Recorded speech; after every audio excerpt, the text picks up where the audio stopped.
This video is brought to you by MUBI, a curated streaming service dedicated to elevating great cinema from around the globe. Get a whole month free at mubi.com/thetake. Is being a woman in business still a liability? You're a young woman with no experience. A woman, that's a minus. Well, of course it's a fucking minus. I didn't make the world. As Succession's Logan Roy decides which of his 4 offspring might inherit his media empire throne, on paper, his smart and hardworking daughter Shiv seems like the most capable contender. But Shiv feels she's been treated differently for being a woman, and she's right. I've always thought you were the smartest. Oh, so that's why you tried Kendall and Roman first. The people in her world are open about just how much her gender is seen as a downside. She's trotted out when having a female executive is useful for a crisis or a deal, and then, once that passes, again, sidelined, overlooked, mocked, or held to a higher standard than her brothers. Corporate daycare. What's up with Debra?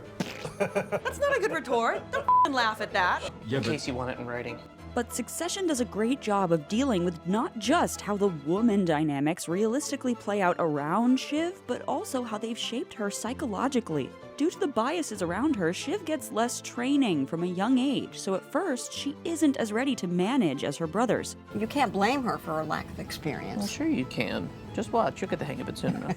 There's a vicious cycle at play, where she overreacts and overcompensates, copying the toxic behavior her dad's modeled for the company. As a result, Shiv has been molded into an arrogant yet insecure girl boss who not only doesn't help other women, but often weaponizes feminism in service of her family. Here's our take on how Succession uses Shiv to accurately illustrate how being marginalized as a woman or member of another outsider group can work against you, wear you down, and very much mess you up.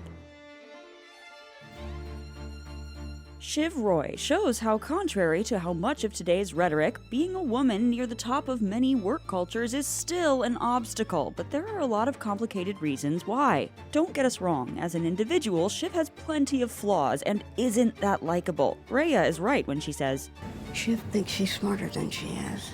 having grown up rich with everything handed to her but noticed she's at least smarter than her brothers, Shiv has developed an epic level of arrogance. She's impatient for rewards without working for them, thinks she knows things before developing expertise, and displays a dangerous combination of entitlement and inexperience. Yet a lot of the problem is also Shiv's reacting to and compounding her disadvantage. One lesson Shiv internalizes is that her achievements don't count. In Season 3, we see her pull off a huge win that saves the family from losing the company, but her dad again denies her the credit. Then, when Roman brings in the fascist presidential candidate Jared Mencken, Logan lavishes praise on his son.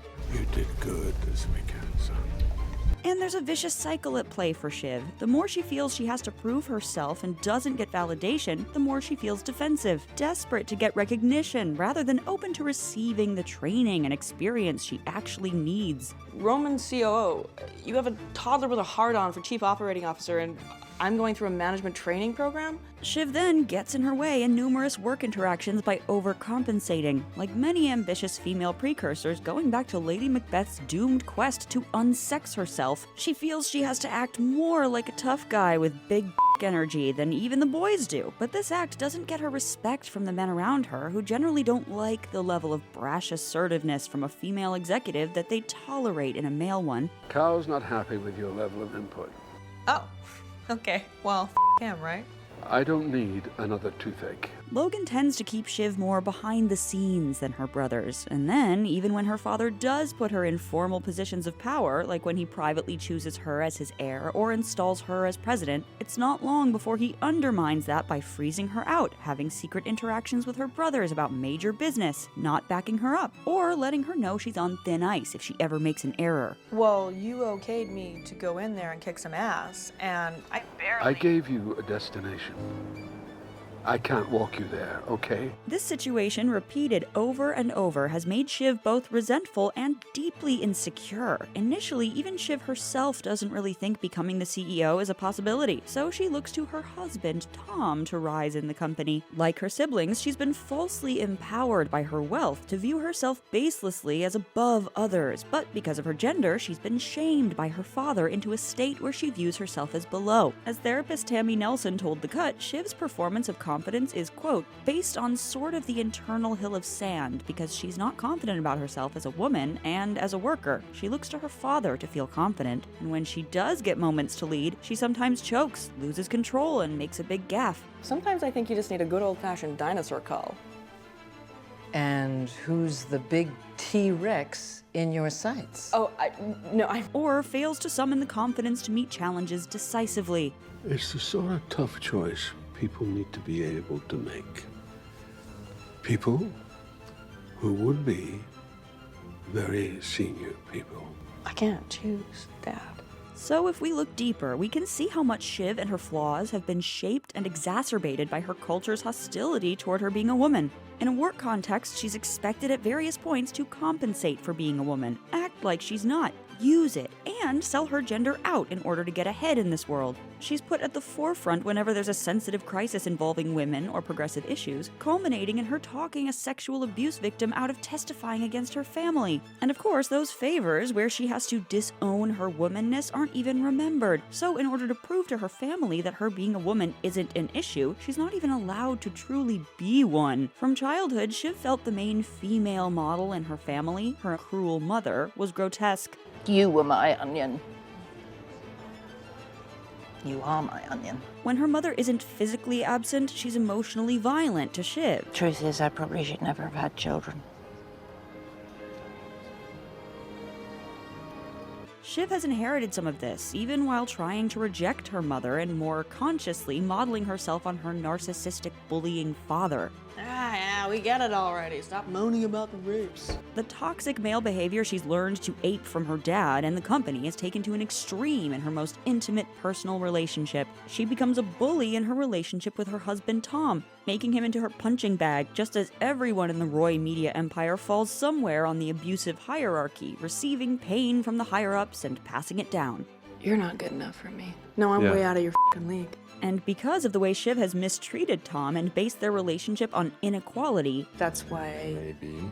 you love me, even though I don't love you. he eventually feels justified betraying her to seize his own power. So overall, Shiv's toxicity is a realistic portrayal of the fact that when people are excluded due to gender, race, or other factors, this doesn't necessarily prove the adage that what doesn't kill you makes you stronger. Instead, adversity can provoke unhealthy coping habits that aren't beneficial in the long run. There's no denying, Shiv is a pioneer in her field, and there's no better month to honor exceptional women, which is why MUBI's Reframing Women Directors collection is an essential binge. With titles such as Please Baby Please and The Love Witch, this series spotlights incredible films made by women auteurs, featuring visionary directors like Sarah Polley, Agnes Varda, Martine Sims, Lynn Ramsey, Andrea Arnold, and so many more artists who've left a lasting impact on the world of cinema. Celebrate Women's History Month with MUBI's spectacular selection of films. And as a special gift to our viewers, MUBI is offering 30 days free. Just click the link in the description below to get a whole month of great cinema. From iconic directors to emerging auteurs, there's always something new to discover. They love movies as much as we do, so their selections are always top-notch. Click the link in the description below to get 30 days of MUBI now. Shiv is an extreme version of the self-serving girl boss type who trades on her gender when it helps her but happily screws over other women for personal profit. But a trademark of the girl boss is secret hypocrisy, and Shiv is pretty open about her cynical self-centeredness. Deep down, she's status and money obsessed, like you. One of the conflicts in Shiv's life is trying to decide whether to not be a terrible person or just double down and embrace it. When the series begins, she's working for progressive Bernie Sanders-esque presidential candidate Gil Evis, and she talks like she maybe wants to do something good for the world as long as there's enough in it for her. Yet her pretenses of having morals falls away when she gets a shot at running her father's company. Shiv's conflict between her two sides plays out in the first season through her affair with Nate, who describes himself as an exciting bastard in comparison to her nice fiancé, Tom. Yeah, Tom is a great guy. Sure. Great guy with the square head. Should be with an exciting bastard like me. These two men represent the two disjointed sides of Shiv. On one hand is her arrogance. She views herself as the exciting bastard, someone who's mean yet better than everyone else. But on the other hand is her insecurity. She likes that Tom feels like a safe partner who will worship and never leave her because she has a buried sense of inferiority. Shiv flip-flops between these selves. She frequently laments that she's not a nice or good person. You should be good people. I know. Like, wouldn't it be nice to just wake up in the morning and not feel like a f***ing piece of shit? But mostly comforts herself. She's at least marginally more ethical than the rest of her family, while not really behaving differently from them. You tell yourself you're a good person, but you're not a good person. In the end, neither of Shiv's opposing self-images is really true. Her affair with Nate doesn't end up being that exciting, and in the end, her nice husband Tom turns out to be not as nice or safe as she thought after he sells her out in season 3. Her conception of herself as an ultra-talented bastard is likewise proven false. She makes a fair number of mistakes when actually given a shot in the business, and interestingly, in season 3, she surprises herself when she draws a line at helping a fascist presidential candidate. So it turns out she kind of does have a few principles after all. Mencken is an integralist, nativist head. He is toxic. More centrally, in her reconciliation with her brothers in the season 3 finale, we also see the beginnings of a desire to openly communicate emotions in a positive sense. This is something Shiv is historically terrible at. Her wedding speech is a cringy showcase of how hard it is for her to actually show emotion, and she chooses her wedding night to tell her husband she wants an open relationship. We have a plan, but in terms of the relationship, I'm just wondering if there's an opportunity for something different from the whole box set death march. When she discusses having children with him, she's not only terribly unromantic about it, Did you mean it about the baby? Yeah, we should freeze at least. but also oddly jumps to discussing divorce and comas. It's different if one of us dies or is in a long-term coma. You know, I don't just automatically get them if we divorce or something like that, if that's the thing that concerns you. And she repeatedly tells Tom she doesn't love him, but in ways that makes us wonder if she almost does, or would if she could love anyone that way. You know, Tom, I do. I may not love you, but I do love you. So it's a big step in the season finale when she awkwardly tries to participate in unsarcastically being there for a suffering Kendall. Hey, buddy. Hey, you okay? Well, it's okay. And an even bigger one when she suggests the siblings start saying the tough things out loud to each other. You know Dad is never gonna choose you because he thinks there's something wrong with you.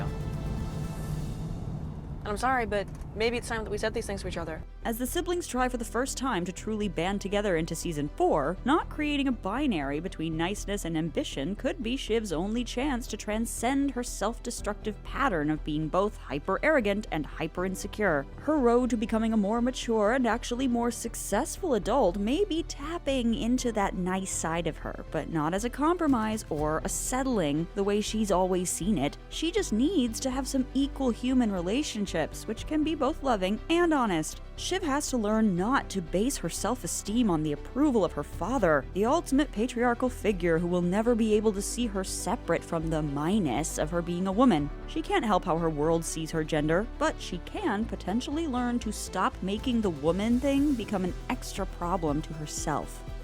That's the take. Click here to watch a video we think you'll love, or here to check out a whole playlist of awesome content. Don't forget to subscribe and turn on notifications.